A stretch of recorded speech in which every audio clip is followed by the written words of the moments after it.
ஜீவா வருஷத்துக்கு 30 லட்சம் சம்பாதிக்கலாம். இந்தியாவில் வருஷத்துக்கு 30 லட்சம்ன்றது ஒரு நல்ல சேலரின்னே சொல்லலாம். சம்பாதிக்கிற 30 லட்சத்தில் ஆக்சுவலாக எவ்வளோ ஜீவாக்கு கையில் கிடைக்கிது, அதில் எவ்வளோ கவர்மெண்ட்டுக்கு டேக்ஸாக பே பண்ணணும்னு பார்க்கலாம். ஜீவாவோட சேலரி 30 லட்சம். ரஃபாக அதில் 20%, அதாவது 6 lakhs ஜீவா கவர்மெண்ட்டுக்கு வருஷம் டேக்ஸாக கட்டுறான். ஸோ டேக்ஸ் போக சேலரி 24 லட்சம். ஸ்டில் இது ரொம்ப நல்ல சேலரின்னே சொல்லலாம். இப்போ சேலரி வாங்கினதை செலிப்ரேட் பண்ணுறதுக்காக ரெஸ்டாரண்ட்டுக்கு போனால் ரெஸ்டாரண்ட்டோட பில் கூட 2.5% சிஜிஎஸ்டி, அதாவது central goods and services tax, அது கூடவே 2.5% எஸ்ஜிஎஸ்டி, அதாவது state goods and services tax கட்டணும்.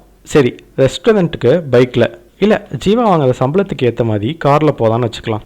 அப்போ பெட்ரோல் ப்ரைஸில் 30 to 40 rupees per லிட்டருக்கு இன்றைக்கி ரேட்டுக்கு கவர்மெண்ட்டுக்கு டேக்ஸாக கட்டுறான். இது எல்லாமே இன்டைரக்ட் டேக்ஸஸ். நீங்கள் காலையில் எழுந்த உடனே ப்ரஷ் பண்ணுறதுக்கு யூஸ் பண்ணுற பேஸ்ட்டில் எவ்வளோ டேக்ஸ் கட்டுறீங்கன்னு உங்களுக்கு தெரியுமா? பேஸ்ட்டை நீங்கள் 100 rupees கொடுத்து வாங்குறீங்கன்னு வச்சுக்கலாம். அதில் 18%, அதாவது 18 rupees கவர்மெண்ட்டுக்கு நம்ம டேக்ஸாக கட்டுறோம். இந்த மாதிரி நீங்கள் காலையிலேருந்து நைட்டு வரைக்கும் யூஸ் பண்ணுற எல்லா பொருட்களுக்கும் நம்ம இன்டைரக்டாக டேக்ஸ் கட்டிட்டு தான் இருக்கோம். மனுஷனுக்கு பேசிக்காக தேவைப்படுற பொருட்களாக இருந்தாலும் சரி, லக்ஸரிக்காக வாங்குற பொருட்களாக இருந்தாலும் சரி, எல்லாத்துக்குமே நம்ம டேக்ஸ் கட்டுறோம். நீங்கள் ஒரு காரை வாங்குறீங்கன்னு வச்சுக்கலாம். கார் வாங்கும்போது ரெஜிஸ்ட்ரேஷன் சார்ஜும் ரோட் டேக்ஸும் கட்டுறீங்க. பல வருஷம் ஆசைப்பட்டு லோன் வாங்கி ஒரு வீடு கட்டுறீங்கன்னு வச்சுக்கலாம். அதுக்கும் ஸ்டாம்ப் டியூட்டி, ரெஜிஸ்ட்ரேஷன் ஃபீஸ்னு டேக்ஸ் கட்டுறோம்.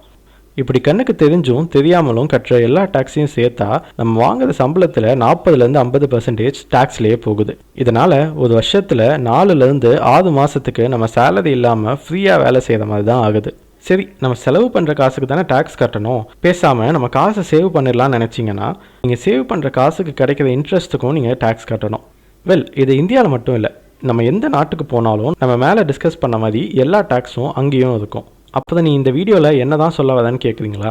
நீங்கள் இவ்வளோ டேக்ஸ் கட்டுறது கவர்மெண்ட் தன்னோட இன்ஃப்ராஸ்ட்ரக்சர், ஸ்கூல், ஹாஸ்பிட்டல் எல்லாத்தையும் கரெக்டாக மெயின்டைன் பண்ணுறதுக்கு தான். உங்களில் எத்தனை பேரோட பசங்க கவர்மெண்ட் ஸ்கூலில் படிக்கிறாங்க? இல்லை எத்தனை பேர் ஏதாச்சும் நோய் வந்தால் கவர்மெண்ட் ஹாஸ்பிட்டலுக்கு போகிறீங்க? சரி, அதெல்லாம் விடுங்க. டெய்லி கவர்மெண்ட்டோட ரோட்டில் தான் எங்கே போகிறதா இருந்தாலும் நம்ம எல்லாரும் ட்ராவல் பண்ணுறோம். லாஸ்ட்டாக எப்போ குண்டும் குழியும் இல்லாத ஒரு ரோட்டில் ட்ராவல் பண்ணிங்கன்னு ஞாபகம் இருக்கா உங்களுக்கு? இதுக்கெல்லாம் கவர்மெண்ட் தான் காரணம்னு சொல்கிறதுக்கு முன்னாடி நான் சொல்கிறது கேளுங்க. இந்தியாவோட மொத்த பாப்புலேஷனில் 2.2% பீப்புள் மட்டும்தான் டேக்ஸ் கட்டுறாங்கன்னு ஒரு ரிப்போர்ட் சொல்லுது. விச் மீன்ஸ் 97% ஆஃப் பீப்புள் கவர்மெண்ட்டுக்கு டைரக்ட் டேக்ஸஸ் எதுவும் கட்டுறதில்ல. ஆனால் அவங்களும் இன்டைரக்ட் டேக்ஸஸ் கட்டிட்டு தான் இருக்காங்க. இதே நீங்கள் யூஎஸில் எடுத்துக்கிட்டால் கிட்டத்தட்ட 50% ஆஃப் பீப்புள் டேக்ஸ் கட்டுறாங்க. யூகேல 59% பீப்புள் டேக்ஸ் கட்டுறாங்க. ஜெர்மனியில் 61% ஆஃப் பீப்புள் டேக்ஸ் கட்டுறாங்க. இந்த 2.2% மக்கள் கட்டுற மாதிரி ஒரு 50 to 60% இந்தியன்ஸ் டேக்ஸ் பே பண்ணுறதை உறுதி செய்ய வேண்டியது கவர்மெண்ட் கையில் தான் இருக்குது. ஸோ இப்போவும் மிடில் கிளாஸ் மக்கள் தான் நிறைய டேக்ஸ் பே பண்ணுறாங்கன்னு நினைக்கிறீங்களா? உங்கள் கருத்துக்களை கமெண்ட்ஸில் சொல்லுங்கள்.